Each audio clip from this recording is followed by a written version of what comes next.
And we're live.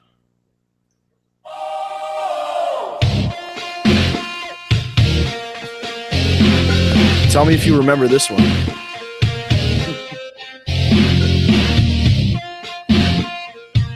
This was the one he used, at that Mania where he wrestled Ray? Yeah. It's like the slow version of it. So are they going to sing it? They don't sing the lyrics in this one? Or does it come here? No? Oh, but they must not sing Smoke and Mirrors on that. Yeah, they don't. Interesting. They tried another track on it. That's funny. But it's a good, that one. I figured it's either that one or I guess the most current one that people would know.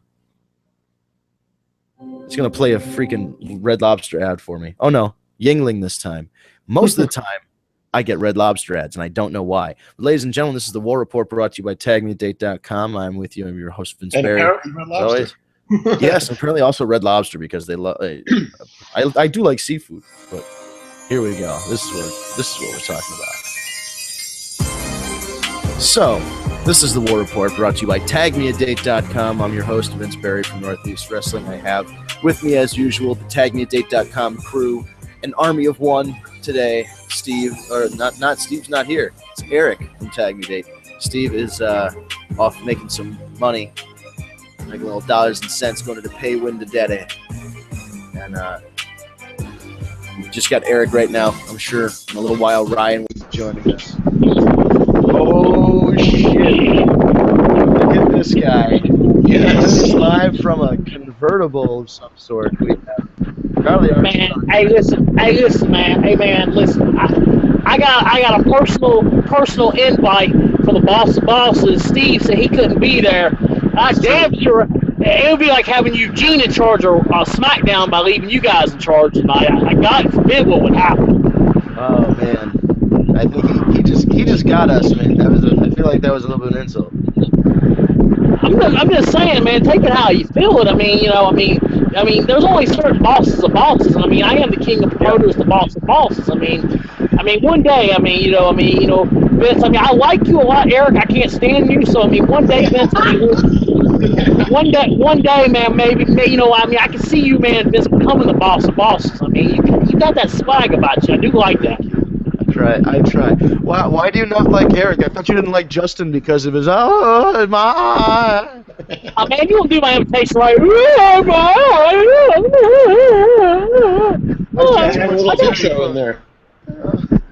What's happening, boys? Oh man, a lot apparently since last week. There's going to be a brand split. Man, what? What the fuck is going on in the biz? Yeah, seriously. AJ Styles turns heel? And then everybody starts complaining about this fucking New Japan match. New Japan match? Yeah, Dana had some shit to say about that.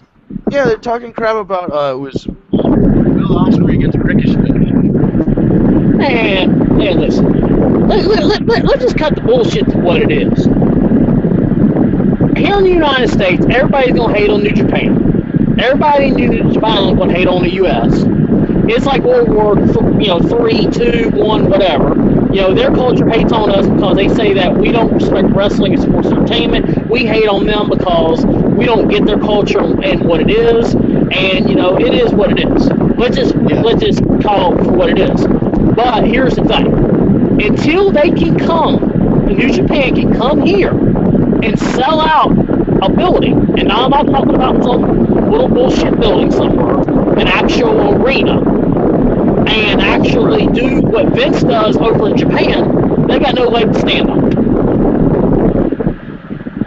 Yeah, because when they come to the U.S., they have to go with like Ring of Honor. Yeah, they got to go with Ring of Honor. They have to go with CZW, Gimmick Tree Entertainment. I mean, shit like that, And I mean, it's cool and all, but let's just say what it is. Until you can come here to the United States and sell your own building out, and I'm a legitimate arena, you cannot consider yourself legit here in the United States. I agree. I mean, New Japan is a big deal, and there's a lot of talent that goes through there, but I mean, everybody's in the past, like what, 20 years or so. Everybody's gone down in notoriety except for the WWE. Nobody else has gotten as popular as the WWE. Even New Japan at their height was never as big as WWE. When they were doing all them super dome shows back in the day. Right. That was probably that was as big as. How did they sell them out? They had American talent. They had the Stings. They had the Flayers. They had all the Scott Norton. Yep. Well, I mean, call it for what it is. I mean, it is what it is. But you know, and Charlie Armstrong does play Blaze Pizza, the new home of Charlie Armstrong in Las Vegas. / Blaze Pizza is a future sponsor, as well as a great place to smoke. Hang up after you get done eating and everything. You know, they smoke great things there. Like pepperoni and sausages. Yeah, and a lot of oregano, a lot of green oregano. That's special oregano. Yes. Boy. Hey, you know, they charge extra for that. Not if you know the manager and you get the brown bag special. You do pretty decent there. Brown bag special, love it. So Dan, what else is happening in the world of wrestling? Well, I guess a lot of stuff happened on Raw. Seth Rollins came out and didn't talk, and then I love it. Roman Reigns didn't chase after him. I love it. And then John Cena came out and gave an America speech, and then those guys jumped him. Whatever. I mean, okay. He gave the America speech that he usually I think it could have been a little shorter. It was Memorial Day, man. I get it, but you know. Here's the thing. At the end of the day, as much as people hate John Cena, because he's a 2-man, 3-man move, right? If any of us was legitimately starting a wrestling company, hence taking me out of the equation, put me at ground zero, and you're telling me I can have any athlete in the world right now, I'm taking John Cena. Well, yeah, I mean, there's no doubt about that because he's a proven draw. So look, I'll say this right now. I missed John Cena. I never thought in a million years I would say that, but I missed him. That's what's wrong with this business. That's one of my rants today. That is what's wrong with this business. There's no places to go. You cannot miss somebody until they're gone. Absolutely. And the other thing is, the thing that I'm really just not going to enjoy is that one show is going to have Roman Reigns as the champion, and then Cena's going to be the champion of the other show. And I don't think so. Sadness. They better not have 2 belts. They're going to have 2 belts. Yeah, they're definitely going to have 2 belts. It's going to suck. I like the idea of a brand split. I don't think they should have 2 separate champions because there's always going to be an A belt and a B belt. And I fucking hate when you got the. You remember back when it was all separate champions and they unified the tag belts and they DX had the warp where they could warp on SmackDown, warp on Raw. I'm like what the fuck is this? What is it? We playing Mario Bros? We can warp over here and fight King Koopa and then go back over and fight the big dragon, next week. I mean, what the fuck is that? Listen, if you're gonna split it. Do it what it is, but don't have an A show and a B show. Have an A1 and an A2. They're on the same level. As long as they treat them the same, because they usually just, SmackDown going live it definitely helps the situation. Yeah, it does. But in the back in the day, what they used to do is just leave SmackDown alone, and it produced great matches. But it was never you weren't really a top guy even though you were a top guy on SmackDown. You didn't really crack that roster. Yeah. But see now they have a legitimate chance because with SmackDown being live every single week, they have a legitimate chance to make it a powerhouse. Now, I'll be honest with you. I would if I was in creative in that office and they came to me and said, "Charlie, which show do you want to be the head writer for?" I'd say, "Give me SmackDown." Oh yeah. Yep. Oh, because the thing about it is, you go out there, You do what Heyman did back in the day when they gave him the book there.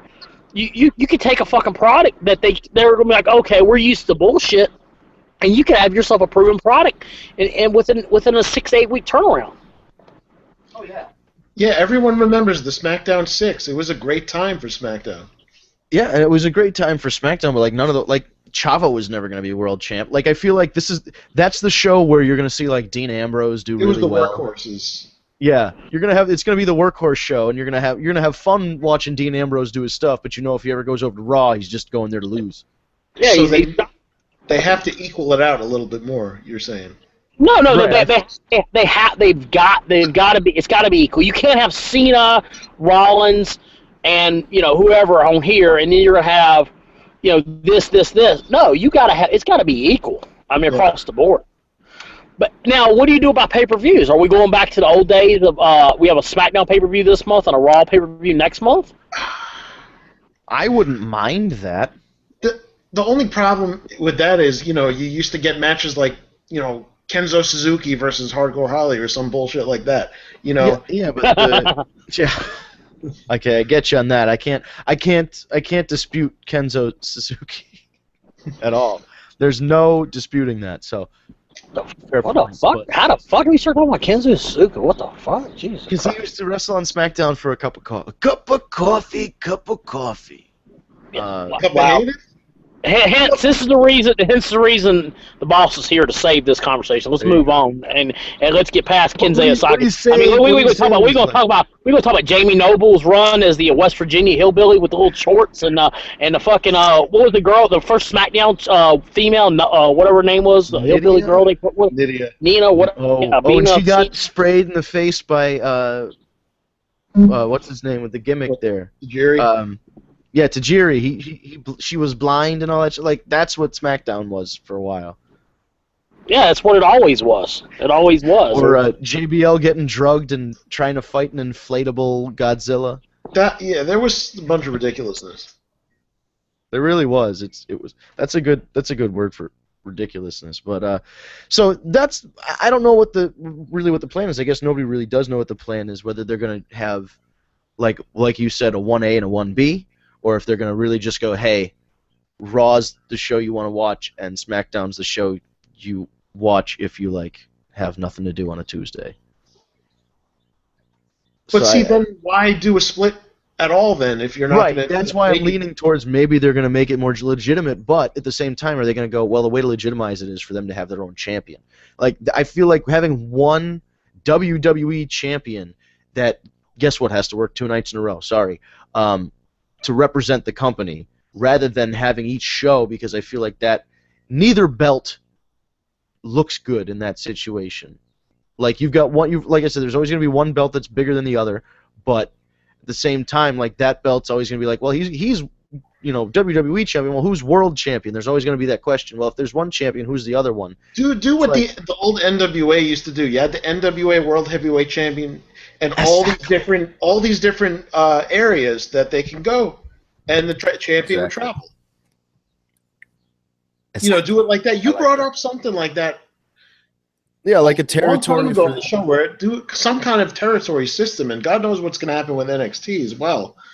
Yeah, I mean, I almost feel like WWE could have at one point reached out and been dropping little indies around. Not that you don't want them to have more control of the product because they already have a freaking vice grip on it, but almost like they could do.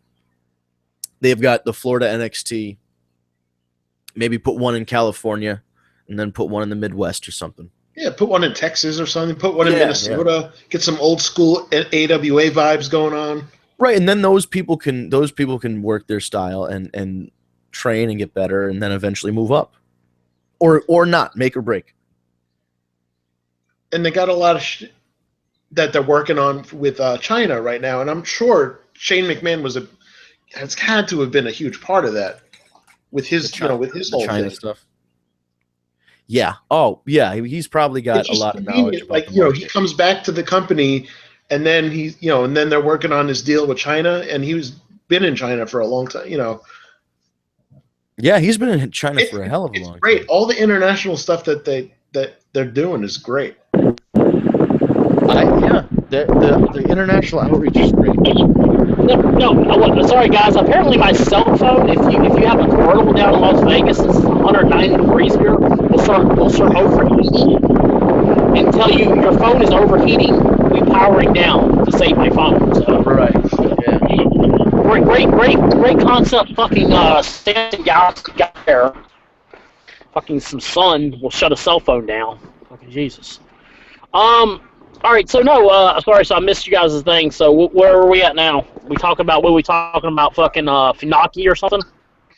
Well, not Japan, but we were talking about China because they're doing expansion. You know, we talked about expansion in the U.S. and maybe dropping some NXT offices in like the Midwest or Texas or California just to have some more talent pools, but also that like they're expanding programming in like China, which Shane is going to be a big part of because he has experience in the Chinese market.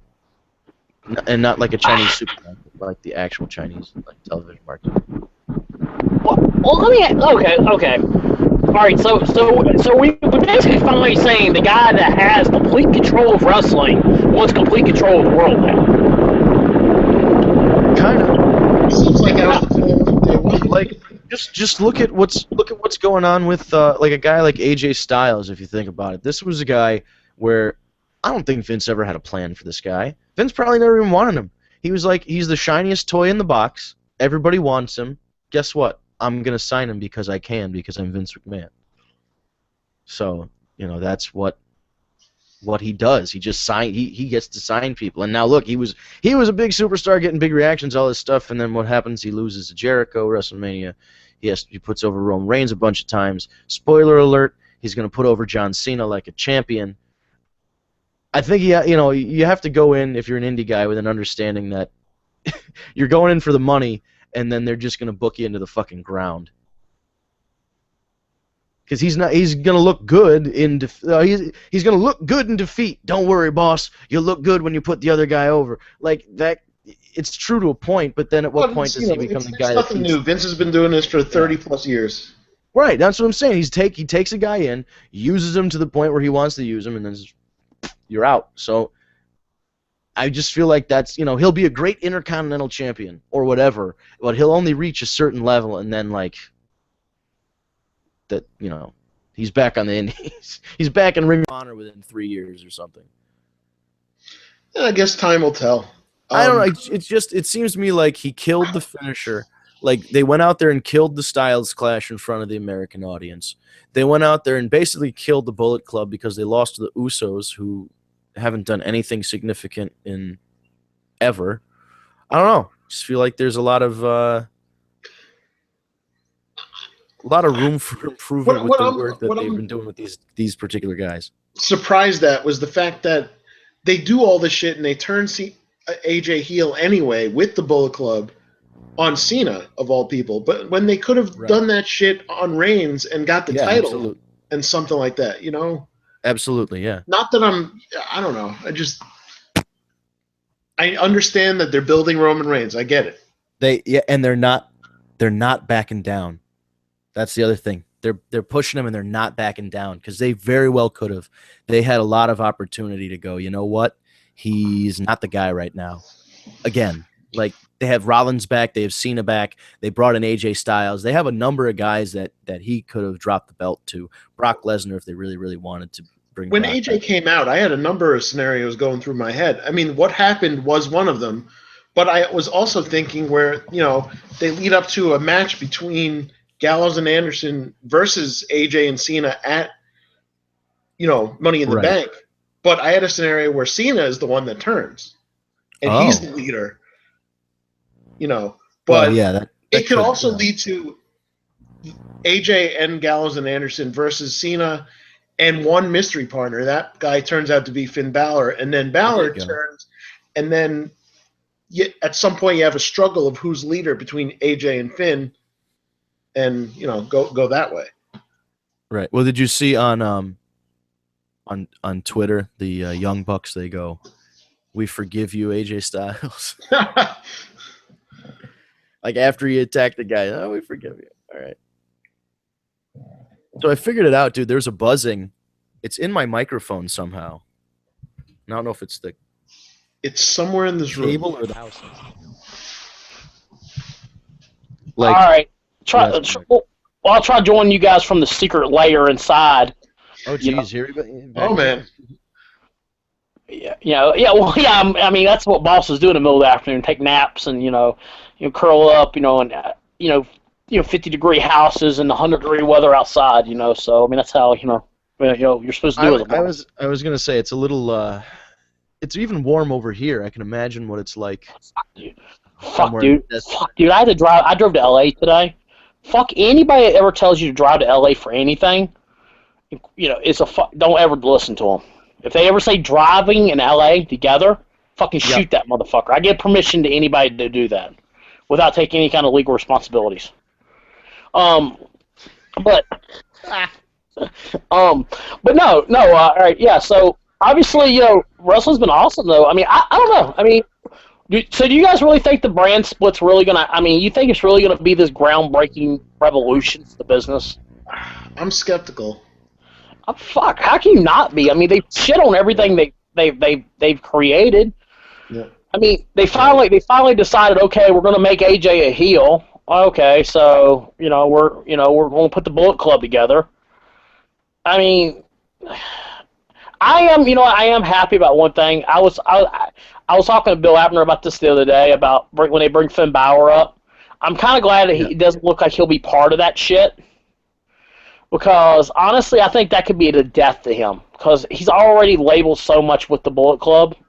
I think letting him come in and develop his character and the whole demon character deal, I could honestly see, and this is maybe because I'm, I like to dream up matches that'll probably never happen, but I would love to see Undertaker versus Balor, with Demon versus Undertaker. That would be interesting, yeah. Yeah, I mean, I think that's like a WrestleMania moment where you could help establish, a guy. Right. No, I totally get that. Yeah. Now, all right. So where are we at with the show here? Keeping up with the flow. Well, let's see here. Now, do you want to? I don't know if you've seen that match. We talked about it briefly, but the one that everybody's kind of talking about online, the New Japan Ricochet against Will Ospreay match. No. You didn't watch it, okay? No. Right, thank God. What was? And I know I probably sound like Cornette right now. I swear to God. It was probably a thousand spots, type thing. I'm not big on Ricochet. I think Ricochet's so overrated. I mean, I've seen him work in the West Coast a million times. I think the guy is just like, he's almost like Joey Ryan. He's a special attraction, with the penis gimmick. Flex and 20 people goes over a top fucking rope. I mean, listen, I get what the business has become. I don't endorse it. I mean, we've developed our motto is we went to the Attitude Era for what I book. Our entire show is Attitude based for July 30th. I mean, my deal is okay, but we're not doing shit where I'm not going to have a match where it's going to be a spot fest. And I mean, to me, tell a story. What? So you have to go out there and you're going to. I mean, the one thing that I give credit to WWE about was last week, or 10 days ago, when they had the Ambrose and Jericho Hell in a Cell Ambrose style deal, cage match, whatever, right? Actually, did the bump where they did the bump, and the bump was inside the thumbtacks, right? That was the finish. There was nothing else after it. Jericho didn't kick up out of the thumbtacks. I'm like, I was waiting for Jericho to throw the shoulder up right as the hand came down for the thumb. Right. Then we got to do another spot into the thumbtacks, or we got to do 20 more spots to get it. I mean, what is it fucking going to take? I mean, Tommy Dreamer's prime example. He was talking about this in July or January. We're talking about it. He said there was points in the ECW arena where I thought I was going to have to get up there and have a sniper shoot me in the head for it to be the next thing to get over. I mean, where do you finally say, okay, just work? Are you that bad? Are you that bad of a storyteller in the ring that you have to do spot fest? Yeah, I mean, but and see, that was Vader. Vader is like the main one that had some criticism over the match. Right. And look, Vader is not some dummy. He knows his shit. He's been to Japan. You know, he's a worker. He was saying that there was a lack of, storytelling in the ring, a lack of selling, definitely, and just, and then he did say, spot fest, and I don't know. I'm old school. I kind of have to agree with him a little bit on that. I mean, okay. So, all right, so take it for this, right? People look at the Young Bucks, right? They're always fucking slapping the Young Bucks in the face. All they do is super kick and spot fest, right? But if the Young Bucks can go out there and they can work a fucking match and tell a story without doing a bunch of spots. Yeah. And I know, and here's the thing, Ricochet and Will both can do the same thing. But you're trying to get over with the New Japan crowd so much, you gotta give them spot after spot. Tell the story, and the spots will come. I mean, to me as a booker, I'm not one of these guys that I do not. There's like I'll use DJ Hyder for an example. DJ Hyder, when he books a match, he'll go through the entire match with the guy. He'll go through. I do a little bit different. What I'll do is I'll sit down and I'll say, okay, I'll sit with this guy and this guy, and I'll say, okay, cool. The finish is this. Okay, I gotta have this happen and this happen. If we're doing something else later down the line, where to tie into this, that.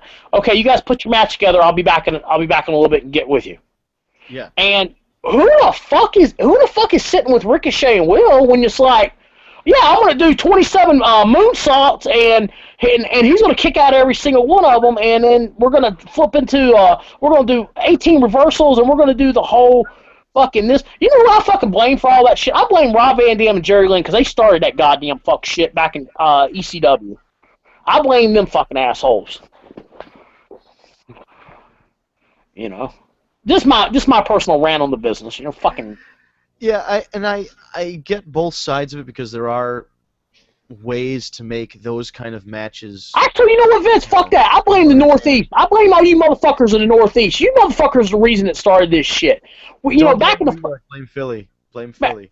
Fuck both of them. Fuck Philly, fuck New York, and fuck Jersey. Fuck all you goddamn northern motherfuckers up there. Because that's all y'all want. I swear to God, if you go up there and tell a fucking story in a match, it's like, I was at House of Hardcore in Philadelphia, and there's two guys out there that was busting their ass telling a story, and goddamn, if the guy didn't jump off the top of the fucking building onto the guy with a front moonsault and into a flaming table, they sit there like a bunch of idiots. Yeah. I mean, I get it. It's the culture of where you are, but goddamn, I mean, if a guy's out there telling a great story in a match, that's the reason we all go to shows, right? Is to watch the story, watch the movie. Fuck, we might as well just fast forward to the exploding scene. The hero blows the bad guy up, and we move on. Well, yeah. Well, the other thing was like they did some stuff like like Roman Reigns does that superhero kind of landing like Spider-Man does in the movies with like one hand down. Oh Jesus! Those guys did some exchange, and then it ended with them both doing a backflip and landing like Spider-Man.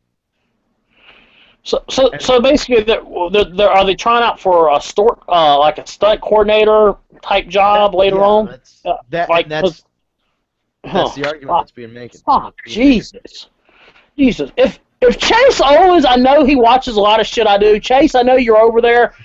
Fucking super kick the shit out of both of them before the fucking tournament's over. In the name of God. Punch him in the face. Jesus. Fucking backflips. See, and that's what makes wrestling look fake. And again, I'm not trying to see. I never thought I would say this in after last year. I never thought I'd agree with Jim Cornette, but god damn, tell a story in a match. If you want to be a fucking stunt man, go to fucking Hollywood. That's what makes the business look not real, because if I'm gonna fight with you, if me and you are gonna fight each other, right? Are we both going to backflip and go into fucking stance ninja style mode? I'm going to punch you in your fucking face and we're going to move on. Yeah. I mean, gee. That's definitely something that Cornette would have said. But Yeah, I know. I know. And I swear to God, Russo's going to probably light my ass up for agreeing with him, and I'll have to hear that for a fucking year. But I mean, that's. I mean, Oh, why does he not like you? Who, Russo or Cornette? Cornette. Oh, Cornette hates me. I'm the reason he's not at WrestleCade this year.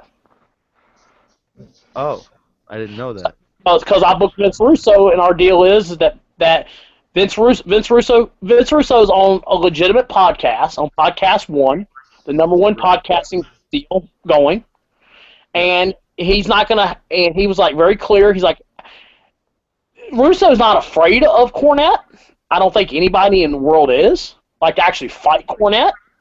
But the issue is Cornette is a heat seeker, and I mean in Dallas he said that Vince Russo should be the poster child for the abortion clinic, so that way people can see what mistakes are made. I mean that's like so can you imagine at WrestleCade what he would have done if Russo's doing his podcast live there?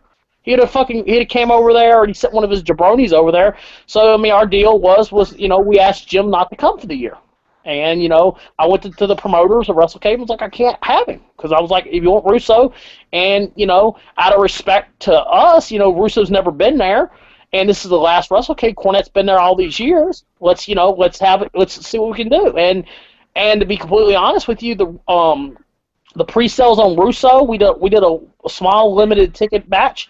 We sold like 100 tickets for him in like 10 to 15 minutes. I mean, ridiculous.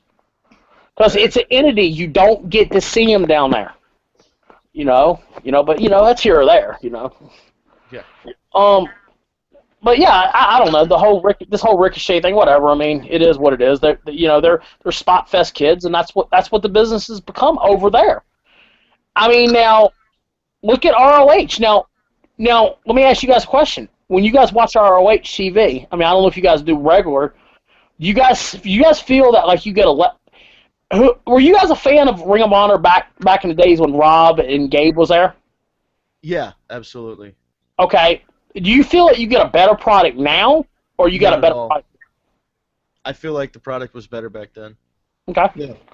I mean, now keep in mind. I mean, you are talking about you did have CM Punk, Daniels. Yeah, we're not being fair. Yeah, I mean they've done a lot to improve the visual. Because back in the day, trying to watch Ring of Honor on DVD or on TV, it was painful. It was fucking painful. Oh fucking Christ sakes! I was there. I have to fucking show you. It was painful to watch them live because you never knew what you were really going to get. The lighting was horrible. I mean, Rob and Gabe and Doug all had a limited budget. I mean, for what they produced that, great style. But if you watch their thing, you constantly see more of storytelling in Ring of Honor now. Yeah. It's not spot fest. And yeah. I think that if you would have had the talent pool that you had then, now, it's a great product. I mean, I talked to Steve Corino about this the other day, about people always compare it to, it's not the Ring of Honor of old. Well, they're not trying to be, because they're trying to produce a nationally syndicated TV product. Yeah. Because people that watch wrestling, if you're going to sit there and I'm going to dedicate my hour of your life to it, I don't want to watch a bunch of dudes doing flips into movie things. If that's the case, I'll grab me an old Jackie Chan DVD and throw it in the box. I mean, that's, to me, is what you get. I mean, I want to see wrestling moves. I want to see maneuvers that are cool, but it ain't these fight scenes with, hell, we might as well. What's that stupid Japanese animation where people like do the fake talking over the fighting, over the contact fighting? That's where you should take it next. I mean, hell, we might as well do that next. Let's do that. I mean, shit. I might tell OSW, don't review fucking WrestleMania 12 next year at WrestleMania, or let's review a Kung Fu fighting match or something, Jesus. Yeah, like that. The one thing about it is, okay, we know as adults that this stuff is predetermined or planned or has some sort of structure to it. But when you watch it, you don't want to be aware of that. Yeah, wrestling's supposed to take you out of that. Like, I know a movie's fake. I'm going in to watch the movie to be entertained and to know that within that movie, all the stuff makes sense.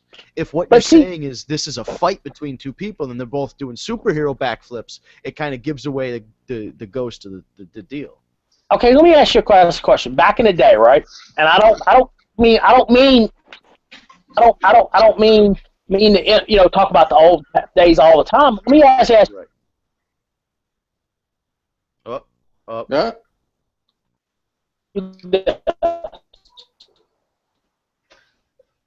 We had a Frozen in Carbonite moment right there. Yeah. Then for years.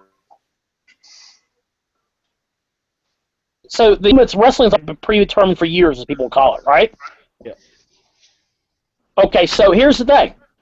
But back in the day when Ole Anderson and Arn Anderson were in the ring and they were fighting in Rock and Roll Express, fans would be like, I know this is all staged, but that Arn Anderson, that Ole Anderson dude, they're so tough. And you know what? I know when he punched Ricky Morton and Ricky Morton fell to the ground and was holding his mouth. Man, I know that was real. They must have some kind of issue with each other for real life. And even now, even as smart as fans are now, if the business was portrayed as it was and as always has been, you would still have fans like, man, you know what? I know Roman and Steph, they really don't like each other, and at Money in the Bank, I know when he hit him with that ladder, I know it was all staged, but I know Roman got an extra blow in there.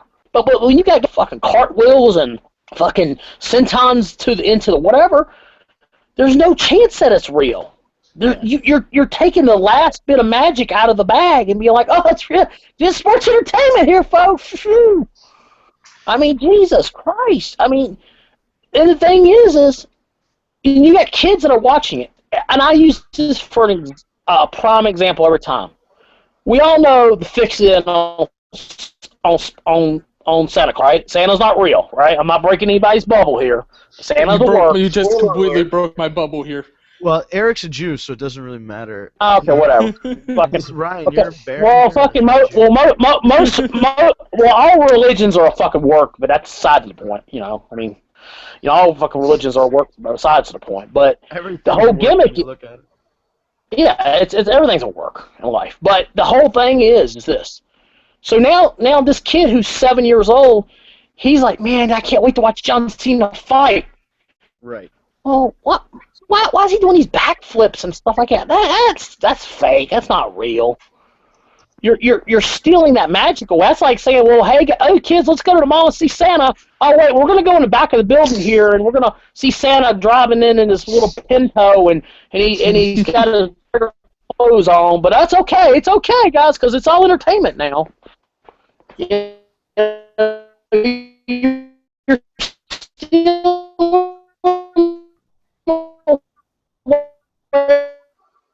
You're still the last bit of entertainment. It's a catchy beat. T-Pain has joined the podcast. With the last bit of the magic in the bag. Oh man, you don't even know how slow your internet connection is. You sounded like all chopped up, like a robot. Oh, whatever. I got my. It was great. We danced a little bit. It's all good. Yeah, I'll dance with you, kid. I'll dance with you, kid. I'll call it. I'll call it in the ring. I'll dance with you. So Ryan, you've been listening to the podcast the first half of it. Anything you'd like to comment on here? Not really. It's been pretty tied up nicely. Yeah, like that New Japan match we've been talking about. I haven't got the chance to watch it yet. I want to, but you're really ruining it for me. We're not ruining. No, listen. I've seen highlights. I tried to watch. No, I was just joking. Work, so. I understand where you're coming from. Yeah, it looks. Listen, a lot of the stuff they did looks really, really good, but then at one point, it can be too much. Yeah, that's what I was getting at. Did they cross that line? it's everybody's. It's your taste, I guess. Yeah. Now, all right, so can I ask you guys a question? Now, let's talk about real wrestling. We'll talk about it. Fortunately, I never thought I'd say this right now, but real wrestling. Let's talk. If you guys could honestly, everybody could pick one person. If we're going to do the Raw split down, whatever. If you guys had one draft pick, who would be your number one draft pick?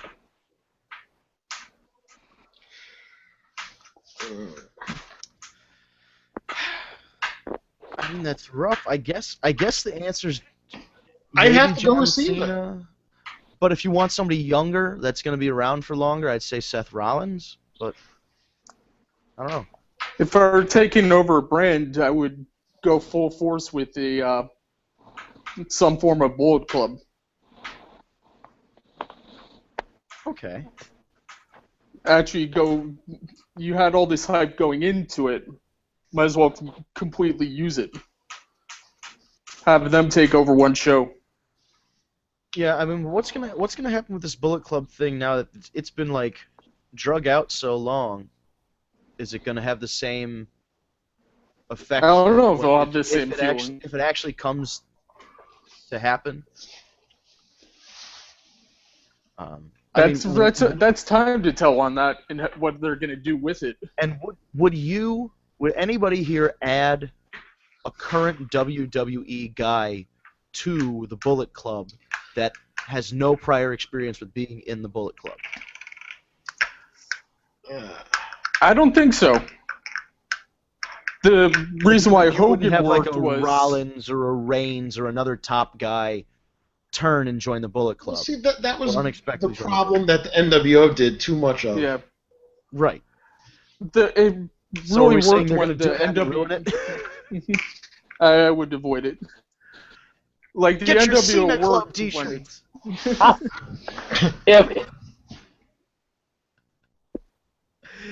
Cena Club T-shirts That'd be bad. would fly off the shelves. No, it would sell like hotcakes. Almost as good as that PBR shirt that got taken off the market. They care. They have a new John Cena show. They already had. And if that one got bunch of pulled, other there's designs. another one in wait. Exactly. They have so many designs. I'm sure it doesn't matter. So I guess one other thing.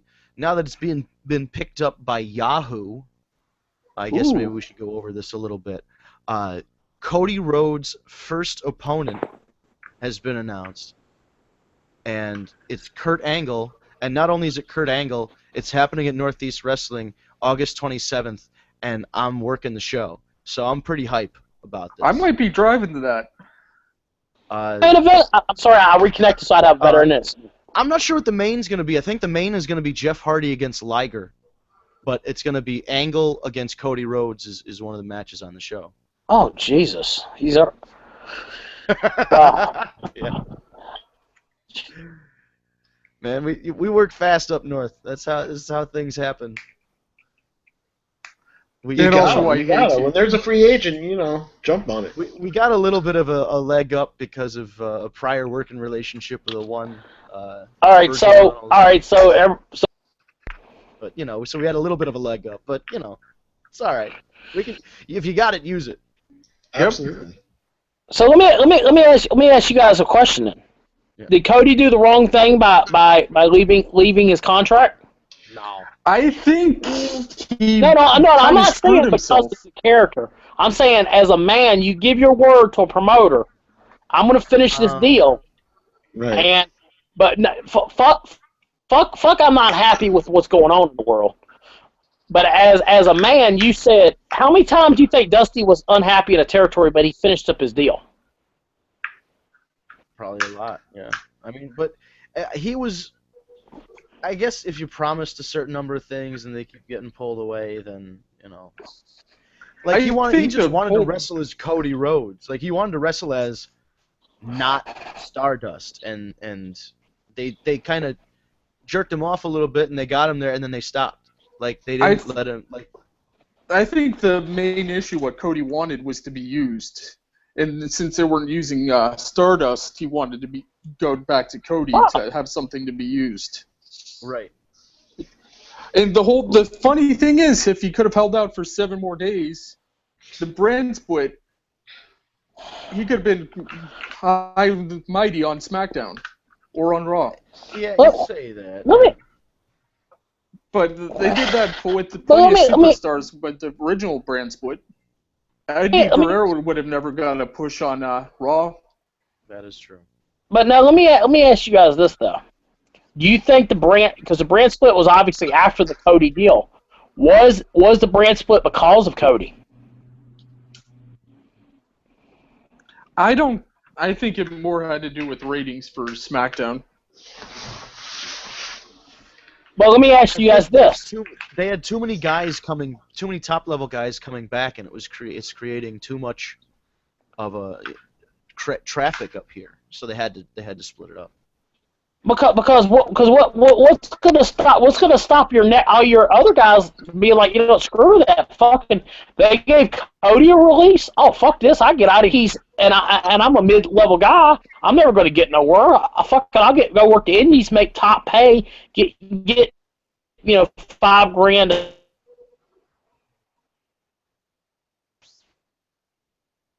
a shot, $2,500 a shot. Good point. Yeah, it sets a precedent, but at the same time, WWE believes. I think there's a perception that once you leave WWE, you're either not as valuable, or if they really let you go, they didn't think you were as valuable as you think you are. So if they let Cody go, they didn't have anything for him, and they weren't going to have anything for him, and they pretty much already indicated that to him, that he was just going to... Him sitting out his contract or not was... Yeah. They weren't going to use him, and they probably weren't going to renew it. Or if they were going to renew it, it was to be Stardust on Superstars once a week or whatever. Oh, Jesus. Yeah, I mean, I get it. I mean, I'm just a big supporter of finishing out deals with people and contracts. Yeah, and I get that. I hear you. He didn't just like it's not like a CM Punk situation where he just kind of. Oh well, yeah, CM Punk was a fucking idiot. Yeah, oh yeah, fuck you. I'm gonna go take my ball and go home. I mean, I get it. They bullshitted him and they lied to him. Mm-hmm. But here's the thing: was those promises were they like, hey, wink, wink, nod, nod, handshakes? Hey, I'm gonna get this, or were they in writing? And they said, we're gonna give you this, we're gonna give you this, we're gonna give you this. Because this is the way I do.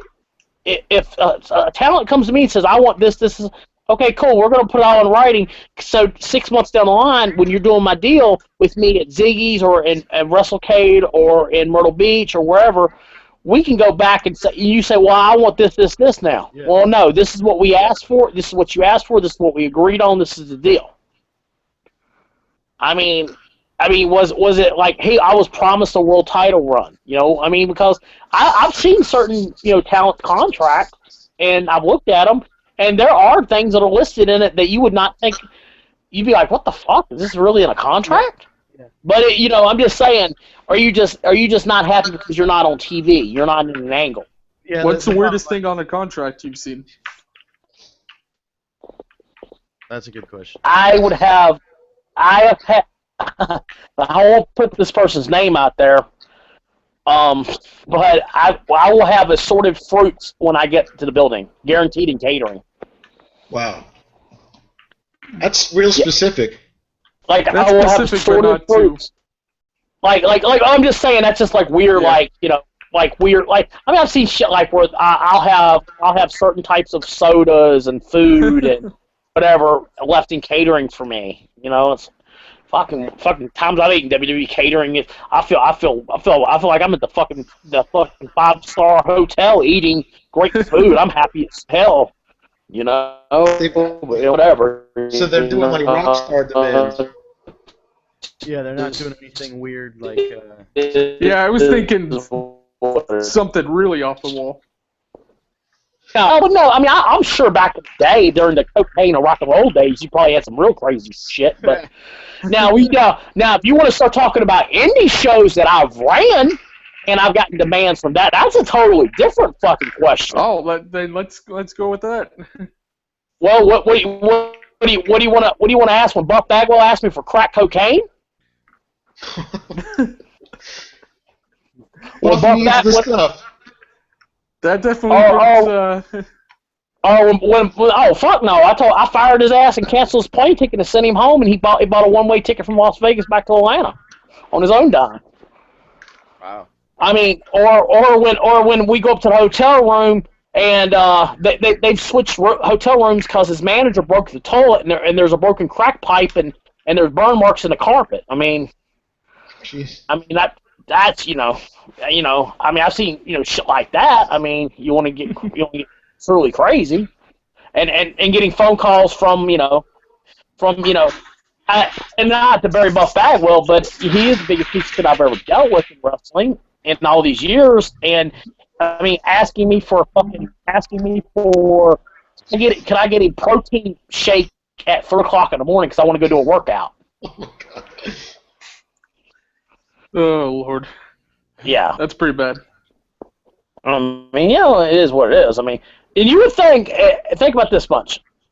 I've dealt with Jasmine St. Clair on multiple deals, and you would think she'd be the one asking for whacking crazy shit, right?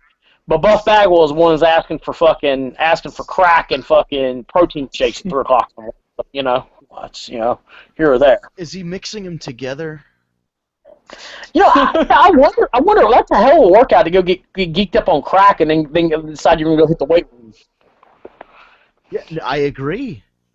Yeah, but here, before I get myself in more trouble, I'll diverse and I don't know if you got yourself in trouble. I think you got.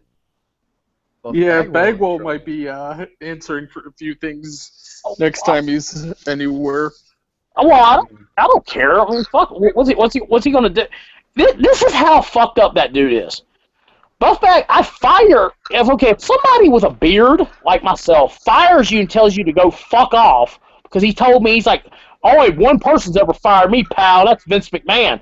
I said, well, join the club. You're fired, and I said, I guess I'm joining the club because you're fired. Your plane ticket is going home, and you can get the fuck out of my building before I call the cops on your ass for smoking crack in the hotel room.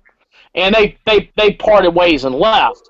And literally 6 months later, I'm at an indie show, and he comes right up to me. He doesn't even know who I am. Well then, that's a wonderful drug. Yeah. Yeah, it just shows you, it is. But I mean, yeah. Anywho, you guys got a little Charlie's Time story there, a little bonus X-rated what happened. But either way, we like that. We like that. Well, where else are you gonna get the X-rated story from? But well, I mean, if you call me off air, I'll give you guys some real good stories. But really now. Imagination. Yeah, well, let's put it this way. That was probably the worst weekend I'm ever promoting. Because our show sucked. We bombed. I bombed that weekend. We had probably 40 people. It was outside show. It was September in Vegas. It was fucking miserable. I was so glad when the shit was done. The sponsor wouldn't let me just cancel the goddamn show. I was like, let's just cancel. I never wanted to cancel a show so bad. I was like, everyone's paid to cancel. No, we have to do it. There's 40 people outside. It's fucking miserable. You know? Yeah. But, that's awful. But I give so much credit to the Santino brothers, Joey Chaos, B-Boy, guys that are true professionals. Even if there was nobody out there, they went out there and busted their ass like there was 40,000 people out there. Wow. Yeah. That's a guy I have a lot of respect for in the business. A lot of people shit on his B-Boy. Really great worker. Very misunderstood. Same thing for Joey Chaos. Huh.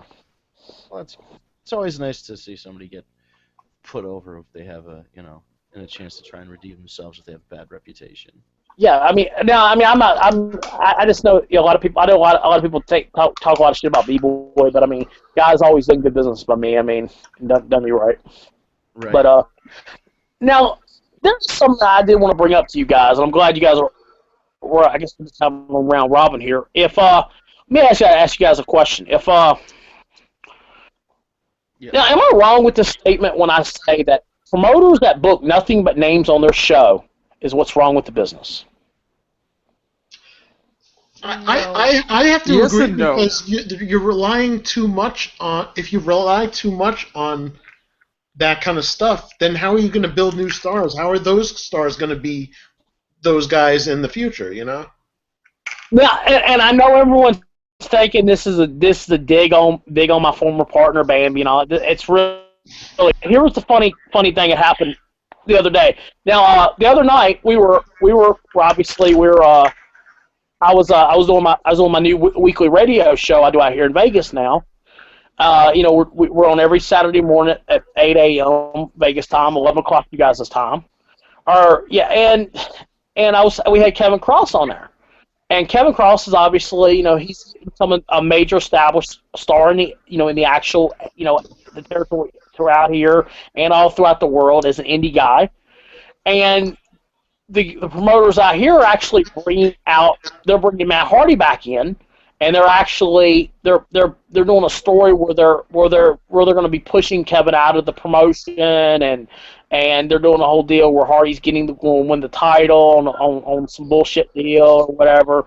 And now, but bringing it into real life, how many promotions have you guys seen where they rely so heavy on the top names, but the guys that are up and coming, like the Kevin Crosses, like the, you know, Jason Kincaids, like the Raphael Kings, like the guys like that, that's the only ones they can rely on. They can't rely on the guy. They got to be a national TV powerhouse. Yeah, I get that. There are certain promotions that run that do that, and I know there's a lot of criticism from online. I even saw it today when we announced the Cody Rhodes thing, is that a lot of people see that Northeast Wrestling like a boutique kind of indie that just does big names, but once a month we're in a town hall that's got like 300 people in it, and we're building lower card guys. You guys have your own roster for it. No, it was not, and I know that you're not saying that about. No, I wasn't digging on you guys, but what I'm saying, because you guys actually develop talent. I've seen you guys' shows. You guys develop under talent.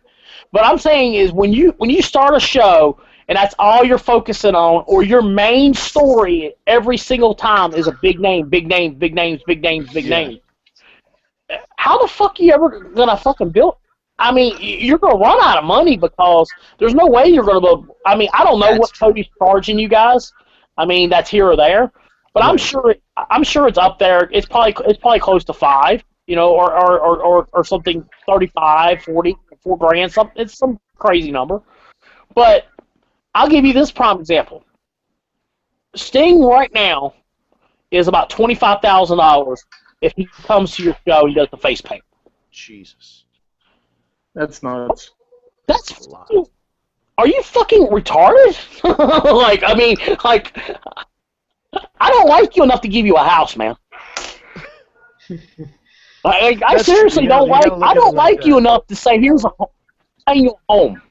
Fuck, that's the case. Fuck, Vince, I might as well buy you a home, buy Eric a home, buy Ryan, buy Steve, buy myself. Hell, I might as well just go around and take hell, there's a 5-way dance and we all got houses. Hey, no, I wouldn't be against it. I'm okay with. I mean, if you wanted to buy me a house. Right. I mean, I get an announcer for life. I mean, whatever. I mean, that's fine. Here's the thing. If you're gonna spend money on these big ass names and bring them in, have a purpose behind it.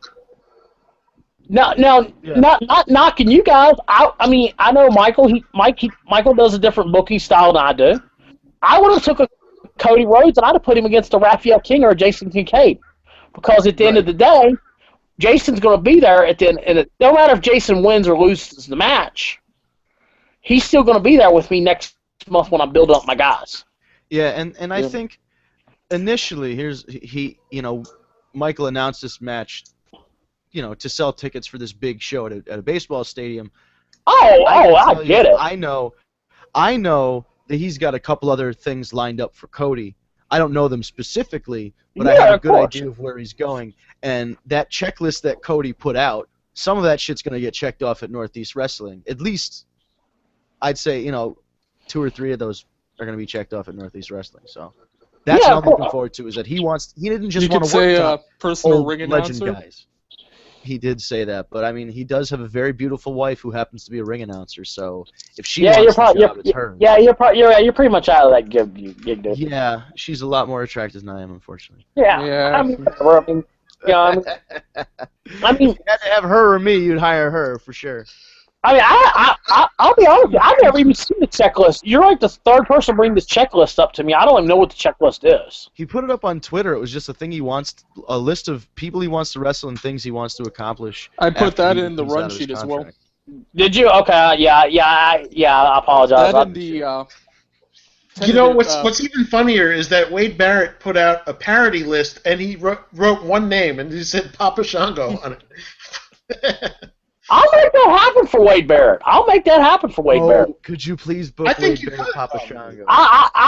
If Wade Barrett will come in and I'll pay his transy, give him a hotel, and he keeps his gimmicks, I will book him and Papa Shango. I'll put that out there right now. I will book that. I will add a match to July 30th, October 30th, October 28th, whatever he wants to do. I mean, I can call Papa Shango right now and get that happen. I can do that.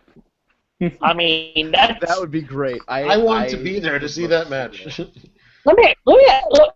Okay, if you guys, let's say, let's just do the checklist gimmick. I'd like for somebody just to read me the names of one day, but let me ask you this: if you guys want a checklist gimmick, if you could work anybody in the business, if you were Cody, you could work anybody. If you were Cody right now and you could work anybody, who would you want to work?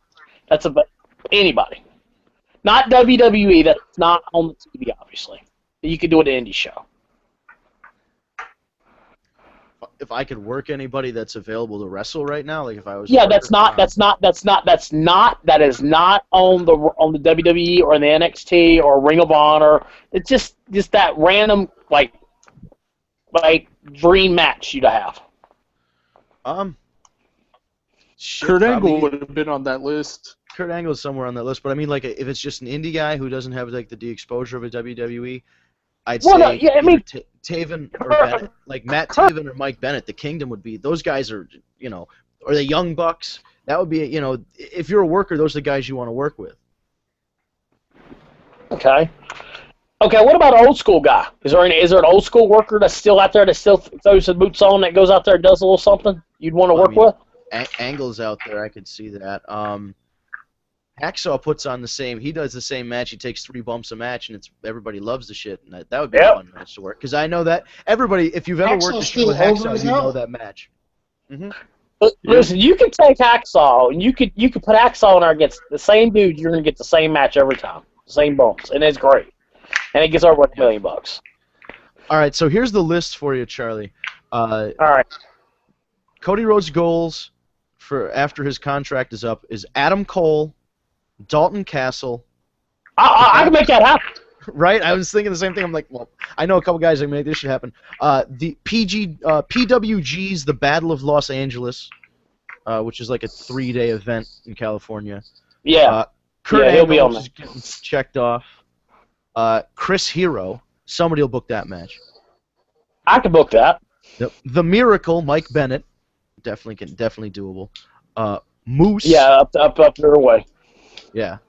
Moose is a Ring of Honor guy that he wants to work, so they could probably make that happen.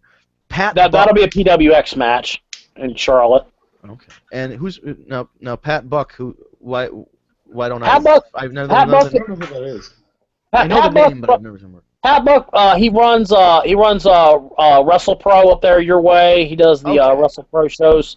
Him and the dude that used to be the Kurt Hawkins. Oh, all right, yes. Brian Myers. Yeah. Brian Myers. Yeah. Wow. So Dalton Castle, huh? Yeah. The Young Bucks are on the list. Yeah. Good luck. Yeah. Trevor Lee's on the list. So that could happen again. That's a Carolinas one. Yeah. I can call either one. All right. So here's the thing. Anybody that has contact with Cody Rhodes that watches this show, my phone number is 540-728-3143. Now, anybody, again, has contact with Cody Rhodes, 540-728-3143. You can have Mr. Rhodes call me. I will make that Dalton Castle match or that Trevor Lee match happen, or I can do Andrew Everett, or I can actually do a 3-way with Andrew Everett and Trevor Lee and himself. And we can make that happen for you. But well, there we go. Now let me ask you a question. Is Goldust done soon? Is he joining his brother soon? I don't know. I've heard he's staying. Yeah, I mean, where else? What else can he really do except go back to the Indies? And at 40-something years old, does he really want to go back? Yeah, because he owns the gimmick. He owns the gimmick, Yeah. the Goldust gimmick. Full out, yeah. So he can. Yeah, if he wanted to, I mean, he could do it. I heard through the grapevine today, actually. I mean, I don't know what truth is, that Cody was going to be at WrestleCade. I mean, he's not by gimmick tree or saying it. I'll be very straightforward with you. Because the person that called me that's booking this, and I said, and I seen their list, and it just kind of interesting that I seen somebody with a gold on their name already. You know, and I'm just saying, I mean, That's interesting, then. I just heard that today, so I mean, either way, I mean, it could possibly happen at WrestleCade, since it is the last WrestleCade of the deal. Tracy Myers is putting together a hell of a fucking lineup. And I mean, we're gonna have a big part of that. I mean, it'll be our it's, we're gonna have our title defended and everything else. But I don't know. I personally think that the whole gimmick of Cody Rhodes is being on the Indies. I think what I like about it is he's going to go and he's going to wrestle in these high-profile matches, like with Kurt, with you guys, right? He'll come down and do business with, he'll do business with PWG down in Cali. He'll go down and do business, here or there. He'll probably come to Vegas, do some with Future Stars. He may do something with us. That's fine. But here's the thing. He's smart enough to know that he's going to go and he's going to have these phenomenal 5-star matches everywhere, and everyone's going to rave over it. Mm-hmm. And he's like, I proved that I can hang. But what's going to happen? In 6 months from now, when Hunter calls him to come back, you think he's going to be like, well, no, I'm staying loyal to the Indies. Fuck no, he'll be back on fucking Raw, fucking dressed as fucking Stardust. And I think we all kind of know that's his overall goal. Yeah. I'm not mad about it, No. If that's his goal. That's his goal, is to recharge his career. But I think in general, I think what he's doing is he wants to recharge himself and recharge his career. So if that means he has to go away for a little while, it means he has to go away for a little while. I can't miss you if you're around every day. Poor Del Rio. Right, that's not exactly what I'm thinking. Like a Del Rio, go away for a year, come back. Yeah, I mean, but the thing with Del Rio is he should have stayed gone. Not a fan. Yeah, I mean, but I mean, okay, but now I can give you a prime example how that worked for Del Rio. He left and he knew he wanted to come back and everything, right? I'll give you a prime example. Somebody it didn't work very well for was PJ Black, Justin Gabriel. He quit, flew home, told him to go screw off. He can go build his career, and his highlight of his career was so far as to winning the Global Force NXT Lightweight Superstar Championship of his career so far. It's been basically it. Yeah. I mean, it's a risk, but I think Cody's smart enough of a guy to know, okay. I think he's also going to take this time to get involved in other stuff. You think Cody Rhodes is just going to do wrestling, go do indie stuff? Fuck no, that dude's going to go out to Hollywood, use his Arrow connection with the dude from Arrow. He's going to try to get into movies. He's going to try to get into TV. Make himself valuable. Because he's dashing, so I think he could be on TV. Yeah, I mean, good rib. He can also throw a mustache. Yeah, he also can throw a mustache. I mean, he can. Here's no fucking knock on it. The fucking guy could go do daytime soap operas and have a 30-year career. Absolutely. I mean, fuck. Could be on Arrow for a season. Victor done it for 70 years. Fucking Jesus. I mean, people knock it. I would love to do that. What? Soap operas? Hell yeah. Oh, or fuck yeah. like, I always thought if you could be a Power Ranger for 1 year, all you need to do is, if you're a Power Ranger for one season, you could work comic book conventions for the rest of your fucking life. You mean, why can't you just buy the suit and say you were a Power Ranger? Because somebody would then look it up on their phone. Yeah. Fucking Well, So internet. much technology. You used to be able to do that back in the day. You could have 6 different doinks and nobody'd know. I swear to God, I swear to God, I was the mass assassin for 10 years. Right? That was me. Uh, Just paint your face up like the missing link. No. Yeah, I swear. The funniest thing was, and I seen this at an indie show very recent, right? This guy came up to me and he's like, "Yeah, I used to be George, and I was one of, you know, he was doing a gimmick.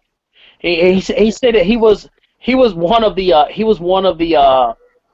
don't know, it was a mask gimmick or whatever, right? Yeah. And I was like, okay, what is your name? And he's like, oh. And I was like, oh, cool. Hold on. I was like, let me pull it up. And I Googled it, and it didn't exist. And he claimed he'd worked in Florida, Georgia. He'd worked all in the Carolinas. but there was no documentation. You cannot bullshit. Now, back in the day, I've known a lot of guys that walked in locker rooms and claimed they worked in places. Nowadays, you can't do that. It's right there on the internet. It's 30 seconds away from you, you know.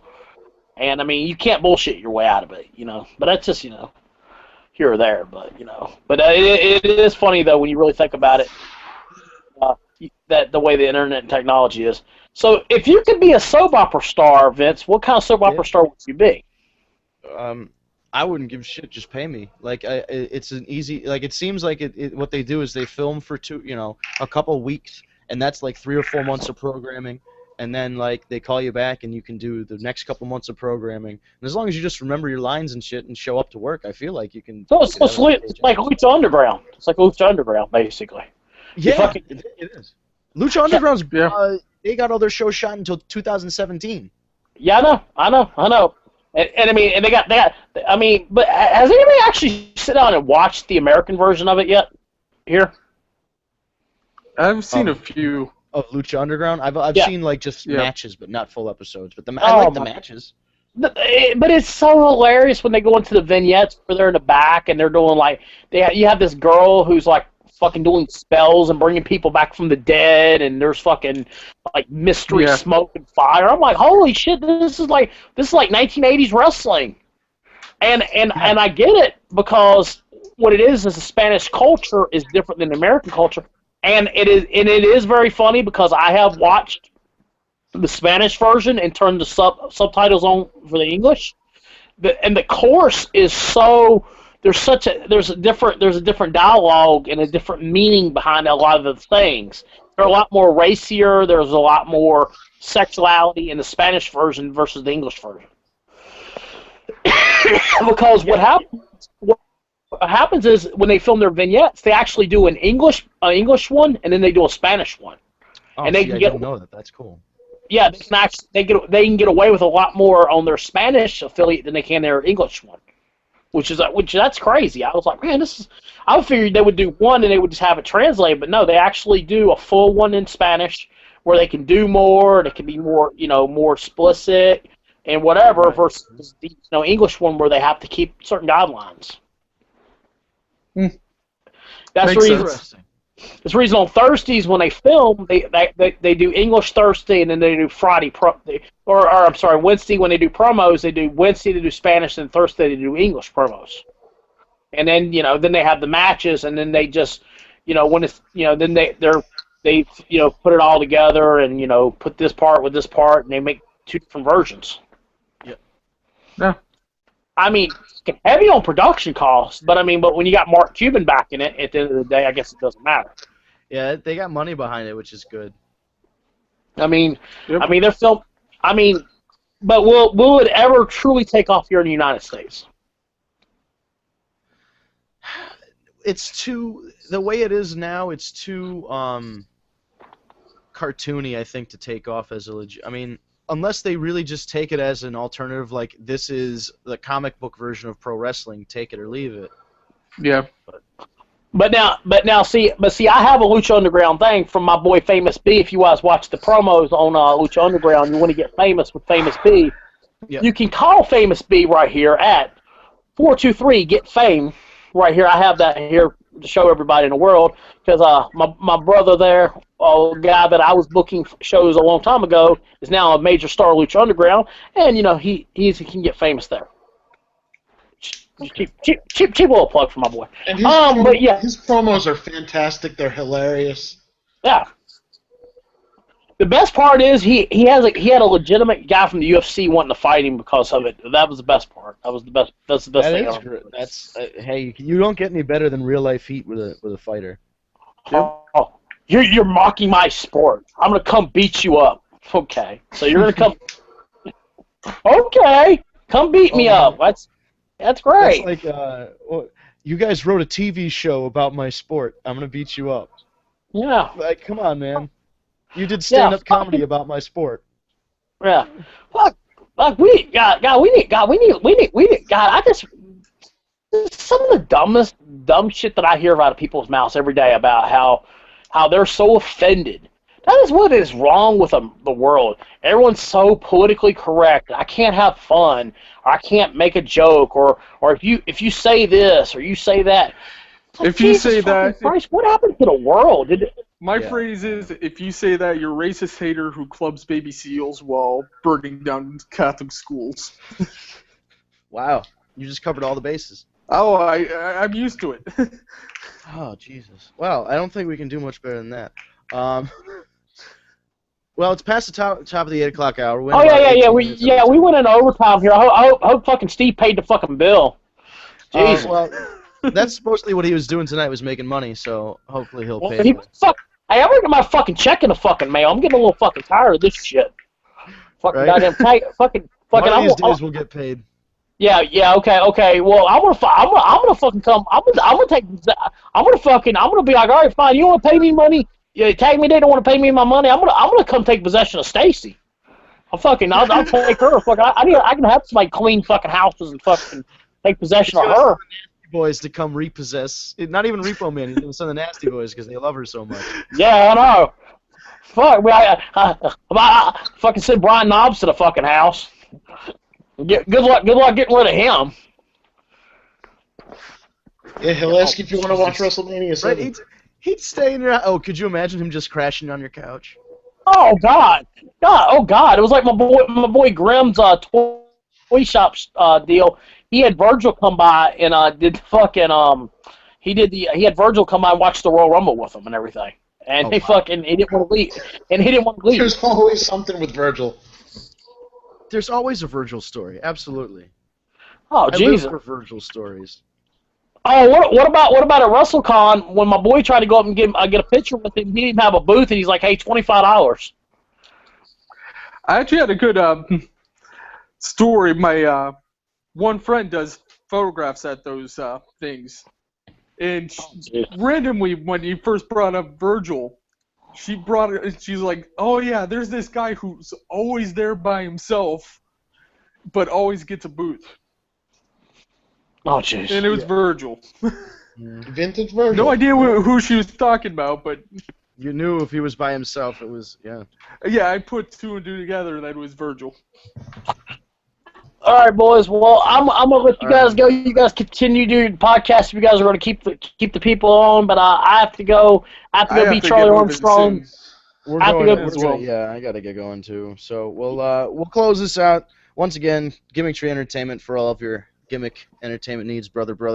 They've got shows coming up all over the place. Yep, July 30th pay-per-view. We'll have the link eventually for you boys. Vince, we still got to talk about July 30th. Are you booked somewhere, or what the fuck are you doing? It's our summer shows up for Northeast Wrestling, and that's one of the stadiums. Man, fuck Mike. Tell Mike, fuck Mike. Fuck Mike. Tell that motherfucker, fuck that motherfucker. I'll pay double. I will pay you double. I will pay you double to cancel him right now. Man, you pay me $20? No. I actually love Mike. He's a good dude, man. He truly is. No, he's good now. If I was, trust me, I checked my schedule, and if I wasn't booked, I'd be at your show. Absolutely, 100%.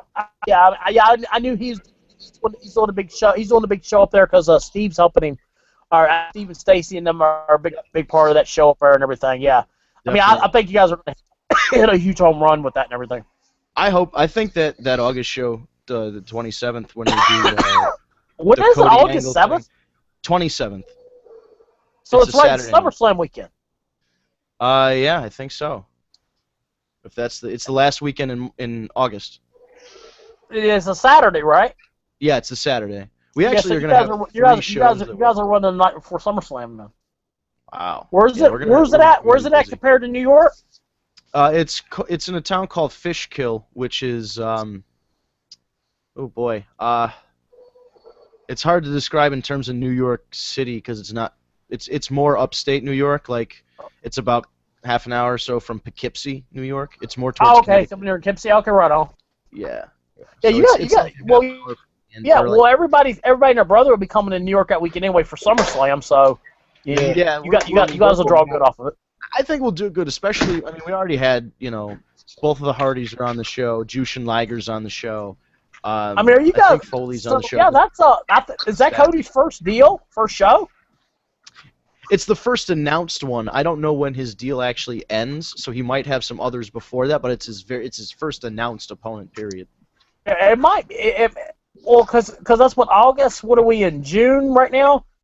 I think it's probably 60 day. It's probably a 60-day window. He probably has to clear, so before he can compete somewhere. So yeah, that probably will be the first show. That'll be great for you guys. Yeah, maybe Michael rent me a table. I mean, fucking give me a gimmick table. I'll buy a gimmick table from him. Since he was. I know. I was supposed to buy one June the 4th, but every time I call him, left a message, he never called me back, so I just gave up. You could probably get one on the 27th if you like. I would say. Yeah, he'll probably double the rate than there. On him since I just completely fucking called his ass out on something. He knows you're a competitor. Well, you're not really a competitor, so I don't know. Nah, he's a good dude. That's a strong promotion. I think you guys are doing some good stuff up there, man. I think it's a lot of fun. It's really good. It's good for the business, man. And that's I don't like when indies feud with each other. I think it's silly. We all have to work together to stay in business. Yeah, I mean, if it's a legitimate promoter, I never will ever. I swear to God, I know I've bashed my ex-business partner because she's not a legitimate promoter, but if it's a legitimate promoter that's doing legit work, I will never hate on it. I mean, I think stuff Steve Corino is doing down in Hubert, North Carolina, and Jacksonville, North Carolina is huge right now. I think he's building up some really good guys. He's got a guy named Joe Black that I got featured on my show in one of my main matches. I think guy's a bona fide superstar. I mean, he's got the ugly ducklings. I mean, and then right up the road, you got pro wrestling. PWX up in Charlotte. I mean, Brian and them guys are on fire. CWF Mid Atlantic is on fire right now. Tracy at AML is obviously doing huge things. I mean, and that that's my little world in the Carolinas, and then out here in FSW, in Vegas is doing amazing things. Joey Chaos, Jesse Hernandez out in California. I mean, when they're legitimate promotions like what Mike has, you'll never hear me badmouth it because it's truly good for our business when you have those great promotions that know how to run the shows, pay the boys, pay the talent, everything. Agreed, yeah. And speaking of, you can't do it without wonderful sponsors like tagmeadate.com, the only dating site for wrestling fans. Sign up now and your first 30 days are free. Yes. Did you like that segue? Nice segue. And I just want to you see how I lobbed you that, right? You see how I lobbed you that, so yeah, I it was a put nice Broadway. I just gave you that lob, fucking Jesus. All right, boys, you guys have a good one. All right, man. Oh, we didn't even talk about Steve being on the Seth Rollins documentary, but we'll talk about that with him.